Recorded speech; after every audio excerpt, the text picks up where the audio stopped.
Okay तो hello and welcome friends. तो आज के इस नई वीडियो में मैं आपसे बात करने वाला हूँ सभी तरह के एलर्जी के दवाइयों के बारे में। एलर्जी कितने प्रकार की होती है, कौन सा एलर्जी की दवाइयाँ हैं जो कि काफ़ी अच्छी होती है, ठीक है। असरदार दवाइयों की जानकारी मैं इस वीडियो में देने वाला हूँ। तो इन सभी दवाइयों की जानकारी हर व्यक्ति को होनी चाहिए, स्पेशली अगर आप एक मेडिकल स्टूडेंट हैं या फिर से मेडिकल प्रैक्टिशनर हैं। तो दोस्तों ये वीडियो आपके लिए काफ़ी हद तक इम्पोर्टेंट हो सकती है, तो वीडियो को अंत तक देखते रहिएगा। बाकी वीडियो में कुछ भी पसंद आती हो तो लाइक शेयर एंड सब्सक्राइब जरूर कर लीजिएगा, क्योंकि आपके एक लाइक और एक सब्सक्राइब से हमें काफ़ी सारा मोटिवेशन मिलता है। तो चलिए वीडियो शुरू करते हैं।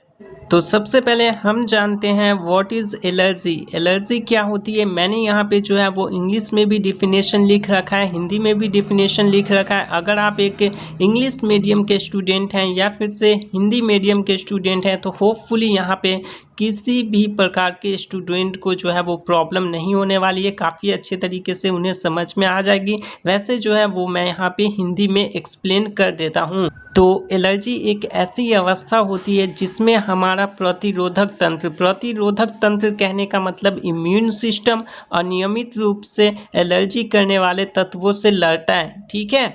इन शॉर्ट आपको हिंदी भाषा में काफ़ी आसान तरीका से समझाएं तो प्रतिरोधक तंत्र यानी कि इम्यून सिस्टम अनियमित रूप से एलर्जी करने वाले तत्वों से लड़ता है, ठीक है। फाइट करता है, लड़ता है, उसे ही हम एलर्जी जो है वो कहते हैं। चलिए जानते हैं कितने प्रकार की एलर्जी होती है, टाइप्स ऑफ एलर्जी के बारे में हम यहाँ पे बात करें तो सबसे पहली आती है फूड एलर्जी। खाना खाने से एलर्जी हो जाना। क्या होता है, कोई भी अनवांटेड फूड आप खा लोगे, ठीक है, और वो स्टमक में डाइजेस्ट नहीं हो पाता है, पाचन तंत्र जो है वो खाना को डाइजेस्ट नहीं कर पाता, उस वजह से हमारे को वोमिटिंग होती है, उल्टी होती है, तो उसे हम फूड एलर्जी कहते हैं, ठीक है। खाने से एलर्जी होना। मेडिसिनल एलर्जी क्या होता है, कुछ मेडिसिन हम लेते हैं तो उसके कुछ आवर बाद, कुछ मिनट बाद जो है वो हमारे स्किन पे चकत्ते टाइप के आ जाना, इचिंग होना, ठीक है। मेडिसिन्स की वजह से एलर्जी होना, उसके जब साइड इफ़ेक्ट्स देखने के लिए मिलती है तो उसे हम दवाइयों से एलर्जी कहते हैं या मेडिसिनल एलर्जी कहा जाता है। अगली आती है एनिमल एलर्जी। जानवरों से एलर्जी मतलब कि जानवरों के संपर्क में आने से भी आपको एलर्जी हो सकती है। डस्ट एलर्जी, धूल व गर्दों से एलर्जी होना। पॉल्यूशन एलर्जी, प्रदूषण से एलर्जी होना। इंसेक्ट एलर्जी, कीड़े मकोड़ों के काटने या फिर से कीड़े मकोड़ों के संपर्क में आने से एलर्जी हो सकती है, जैसे कि मच्छर, ठीक है।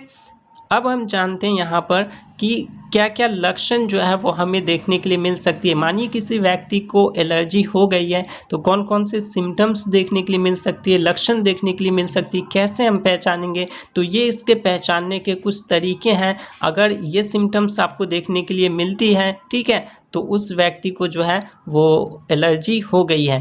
जैसे कि स्किन रैशेस, त्वचा का लाल होना, पिंपल्स, फुंसियाँ निकल आना, स्वेलिंग इन लिप्स, होठों पर सूजन आना, बॉडी स्वेलिंग, शरीर में सूजन आना, रनी नोज, नाक से पानी आना या नाक बहना, ब्रीदिंग प्रॉब्लम, सांस लेने में परेशानी, कठिनाइयाँ होना, जैसे कि सांसें रुकना, सांसें थमना, सांसें फूलना, ये प्रॉब्लम आपको देखने के लिए मिल सकती है।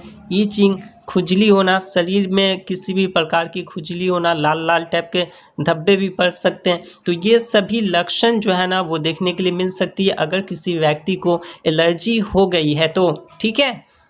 अभी तक हमने जान लिया कि एलर्जी क्या है, कितने प्रकार की एलर्जी होती है, क्या क्या लक्षण हमारे को जो है वो देखने के लिए मिल सकती है। अब चलिए हम बात करते हैं दवाइयों के बारे में, कौन कौन सी दवा का इस्तेमाल करके जो है वो एलर्जी को ठीक किया जाता है। और ये सभी दवाइयाँ जो है वो वन ऑफ द बेस्ट दवाइयाँ हैं। सबसे पहली मेडिसिन हमारी आती है सिट्रीजिन हाइड्रोक्लोराइड टैबलेट।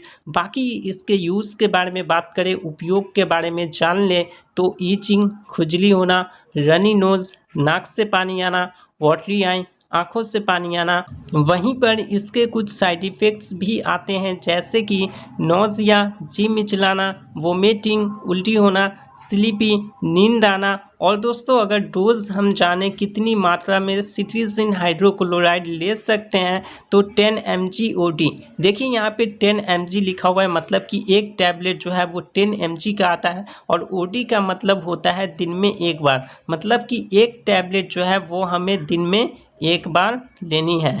होपफुली आपको यहाँ पे डोज भी क्लियर हो चुकी होगी। बाकी मैं आपको एक महत्वपूर्ण जानकारी देना चाहूँगा। आपने यहाँ पे मेडिसिन के पैकेजिंग पर कुछ इस प्रकार का वर्ड सैम्बल जो है वो देखा होगा, जैसे कि IP यहाँ पे लिखा हुआ है, फिर से देखा होगा BP, USP।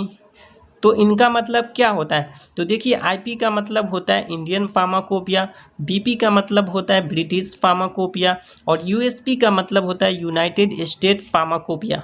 अब दोस्तों यहाँ पे हर शब्द के अंत में फार्माकोपिया लिखी हुई है। तो फार्माकोपिया का मतलब क्या होता है? तो देखिए यहाँ पे फार्माकोपिया एक बुक होती है जिसमें मेडिसिन की जो है वो सभी जानकारी लिखी हुई होती है। इसीलिए अगर आपको मेडिसिन के पैकेजिंग पर IP, BP, USP मिलता है तो उसका मतलब वो होता है कि वो इंडियन फार्माकोपिया के बुक के प्रोसीजर पर मेडिसिन बनी हुई है। बाकी हमारी नेक्स्ट मेडिसिन आती है क्लोरफेनेरामाइन टैबलेट। इसके यूज़ उपयोग के बारे में बात करें तो ईचिंग, खुजली होना, रनी नोज, नाक से पानी आना, वाटरी आई, आंखों से पानी आना। और इसके कुछ साइड इफ़ेक्ट्स हैं जैसे कि नोजिया, जी मिचलाना, वोमिटिंग, उल्टी होना, स्लीपी, नींद आना या फिर से ज़्यादा नींद आना। दोस्तों मैं आपको बताना चाहूँगा कि इस वीडियो में जो है वो सभी मेडिसिन्स के साइड इफ़ेक्ट्स को भी बताई गई है और यहाँ पे साइड इफ़ेक्ट्स जो बताई जा रही है तो ऐसा नहीं है, डरने की ज़रूरत आपको बिल्कुल नहीं है कि साइड इफ़ेक्ट्स आपको देखने के लिए मिल सकती है, ऐसा बिल्कुल नहीं है। यहाँ पे 98% पीपल को जो है वो साइड इफ़ेक्ट देखने के लिए नहीं मिलती है। बाकी यहाँ पे जो 2% पीपल होते हैं उन्हें साइड इफ़ेक्ट इसलिए भी देखने के लिए मिलती है क्योंकि वो अगर लॉन्ग टर्म से एक ही दवा का इस्तेमाल करते हैं तो साइड इफ़ेक्ट देखने के लिए मिल सकती है। उसके साथ साथ अगर ज़्यादा डोज लेते हैं मेडिसिन की, ठीक है, तो साइड इफ़ेक्ट देखने के लिए मिल सकती है। बाकी यहाँ पे रियल केसेस में कोई भी मेडिसिन का साइड इफ़ेक्ट देखने के लिए मिलता है। अदरवाइज़ यहाँ पे जितने भी दवाइयों की जानकारी इस वीडियो में दी जाएगी उनकी साइड इफ़ेक्ट्स जो है वो आपको नहीं मिलने वाली है, ठीक है। बहुत कम चांसेस होता है साइड इफ़ेक्ट्स मिलने की, तो आपको यहाँ पे घबराने की ज़रूरत बिल्कुल भी नहीं है। अगर मैं यहाँ पर साइड इफ़ेक्ट्स बता रहा हूँ तो ये सिर्फ जानकारी के लिए बता रहा हूँ। वहीं पर क्लोरफेनेरामाइन टैबलेट के डोज के बारे में बात करें, कितनी मात्रा में ये मेडिसिन हम ले सकते हैं तो 2 mg OD।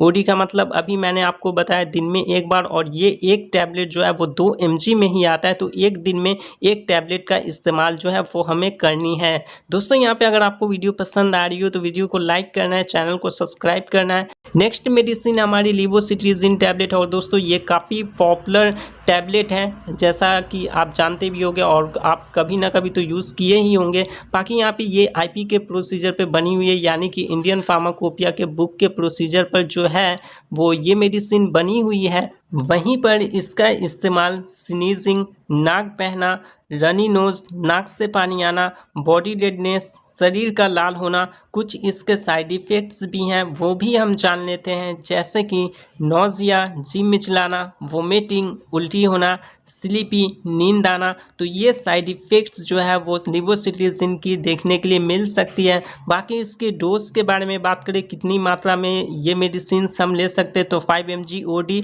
एक दिन में एक टैबलेट का आपको इस्तेमाल करना है, ठीक है। इसमें कितना होता है तो 5 mg ही होता है लिवोसिट्रीजिन, तो एक दिन में एक टैबलेट का आप इस्तेमाल कर सकते हैं। चलिए बढ़ते हैं हमारी अगली मेडिसिन के बारे में। तो अगली मेडिसिन हमारी फेक्सोफेनाडाइन टैबलेट आती है और ये एलेग्रा नाम से आती है। वहीं पर 120 mg जो है वो फेक्सोफेनाडाइन एक टैबलेट में होती है, ठीक है। वहीं पर ये IP के प्रोसीजर पे बना हुआ है, जैसा कि आप यहाँ पर देख सकते हैं IP लिखा हुआ है, इंडियन फार्माकोपिया के प्रोसीजर पे बना हुआ है। बात करें इसके उपयोग के बारे में तो स्नीजिंग, नाक बहना, ईचिंग, खुजली होना, बॉडी रेडनेस, शरीर का लाल होना, और कुछ इसके साइड इफ़ेक्ट्स भी हैं जैसे कि नौजिया, जी मिचलाना, वोमिटिंग, उल्टी होना, स्लीपी, नींद आना।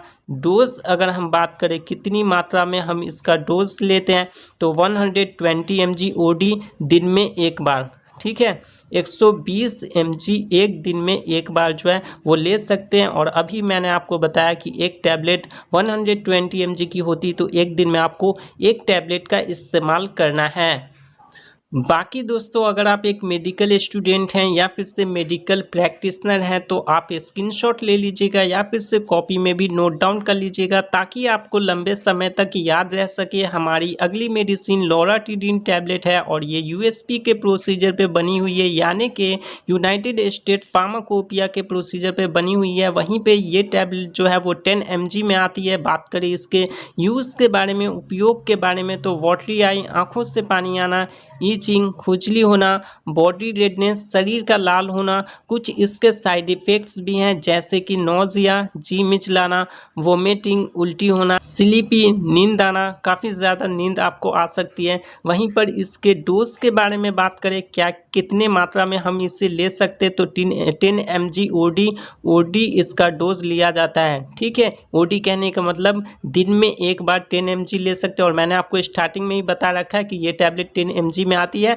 तो एक दिन में एक टैबलेट का इस्तेमाल हम कर सकते हैं। बाकी हमारी नेक्स्ट मेडिसिन बिलास्टिन टैबलेट आती है और इसका उपयोग वाटरी आई, आँखों से पानी आना, ईचिंग, खुजली होना, बॉडी रेडनेस, शरीर का लाल होना, कुछ इसके साइड इफ़ेक्ट्स भी हैं जैसे कि नोज़िया, जी मिचलाना, स्टमक पेन, पेट दर्द होना, स्लीपी, नींद आना या काफ़ी ज़्यादा नींद आना। दोस्तों, मैं आप लोगों को बताना चाहूँगा कि यहाँ पे साइड इफ़ेक्ट्स जो है वो आपको सेम देखने के लिए मिल सकती हैं, क्योंकि ये सभी मेडिसिन्स क्या है, एलर्जी के मेडिसिन्स है, तो ऑफकोर्स साइड इफ़ेक्ट्स आपको ऊपर नीचे ही थोड़ा मोड़ा देखने के लिए मिलेंगे। वैसे ज़्यादातर मेडिसिन्स की साइड इफ़ेक्ट्स जो है वो सेम ही देखने के लिए मिलती है, और वो भी साइड इफ़ेक्ट्स कुछ ही लोगों को देखने के लिए मिलता है। ठीक है, रेयर केसेस में साइड इफ़ेक्ट्स देखने के लिए मिल सकता है। बिलास्टिन टैबलेट के डोज के बारे में बात करें तो 20 mg OD in a day, मतलब कि एक दिन में 20 mg का हमें क्या करना है, उपयोग करना है। नेक्स्ट मेडिसिन हमारी मोन्टोलुकास्ट टैबलेट है। दोस्तों, ये काफ़ी पॉपुलर दवाई हैं। बात करें इसके उपयोग के बारे में तो वाटरी आई, आंखों से पानी आना, ईचिंग, खुजली होना, बॉडी रेडनेस, शरीर का लाल हो जाना, कुछ इसके साइड इफ़ेक्ट्स भी हैं जैसे कि नोज़िया, जी मिचलाना, वोमिटिंग, उल्टी होना, स्लीपी, नींद आना, या फिर से कह सकते हो काफ़ी ज़्यादा नींद होना आना। वहीं पर जो है वो इसके कुछ डोज भी हैं, मतलब कि कितनी मात्रा में हम इस मेडिसिन को ले सकते हैं, तो 10 mg ओडी।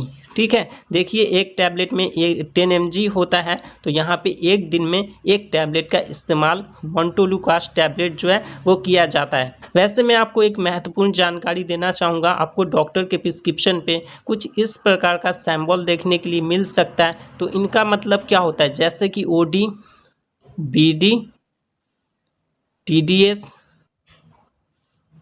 क्यूआईडी, तो इनका मतलब क्या होता है, तो देखिए यहाँ पर ओडी का मतलब होता है दिन में एक बार, बीडी का मतलब होता है दिन में 2 बार, टीडीएस का मतलब होता है दिन में 3 बार, वहीं पर क्यूआईडी का मतलब होता है दिन में 4 बार। होपफुली आपको काफ़ी अच्छे तरीके से समझ में आ गई होगी। नेक्स्ट टाइम से आपको डॉक्टर के प्रिस्क्रिप्शन पे ओडी, बीडी, टीडीएस देखने के लिए मिलता है, तो आप देखते ही समझ जाना कि एक दिन में मेडिसिन हमें कितनी बार लेनी है। ये चीज़ आपको याद रखना है, क्योंकि ये काफ़ी इंपॉर्टेंट है, आपको मोस्ट ऑफ द टाइम देखने के लिए मिल सकती है। बाकी ये सभी दवाइयाँ थी जो कि एलर्जी में इस्तेमाल में ली जाती है, काफ़ी अच्छी, काफ़ी पॉपुलर दवाइयाँ हैं। ठीक है, बाकी दोस्तों, वीडियो में कुछ भी पसंद आई हो तो लाइक, शेयर एंड सब्सक्राइब जरूर कर लेना है, क्योंकि इससे हमें काफ़ी सारा मोटिवेशन मिलता है। और आपको कोई भी पर्टिकुलर डिसीज पर वीडियो चाहिए तो उसके लिए भी आप कमेंट कर सकते हैं। बाकी इस वीडियो में जितनी भी सारी दवाइयों की जानकारी दी गई है, उन सभी दवा में से किसी भी दवा का उपयोग खुद से बिल्कुल नहीं करना है। डॉक्टर की प्रिस्क्रिप्शन या फिर से डॉक्टर के सलाह से ही किसी भी दवा का इस्तेमाल करना है। अगर आप खुद से कोई भी दवा का यूज़ करते हैं और कोई भी प्रॉब्लम होता है तो उसके जिम्मेदार आप खुद होंगे, क्योंकि ये वीडियो सिर्फ और सिर्फ एजुकेशनल पर्पस के लिए बनाया गया है। बाकी अगर आप एक मेडिकल स्टूडेंट हैं या फिर से मेडिकल प्रैक्टिशनर हैं तो होपफुली आपने स्क्रीनशॉट ले लिया होगा या फिर से कॉपी में नोट डाउन कर लीजिए, ताकि आपको लंबे समय तक याद रह सके। तो आज की इस नई वीडियो में बस इतना ही। मिलते हैं एक नई वीडियो में एक नए टॉपिक के साथ। तब तक के लिए जय हिंद, वंदे मातरम।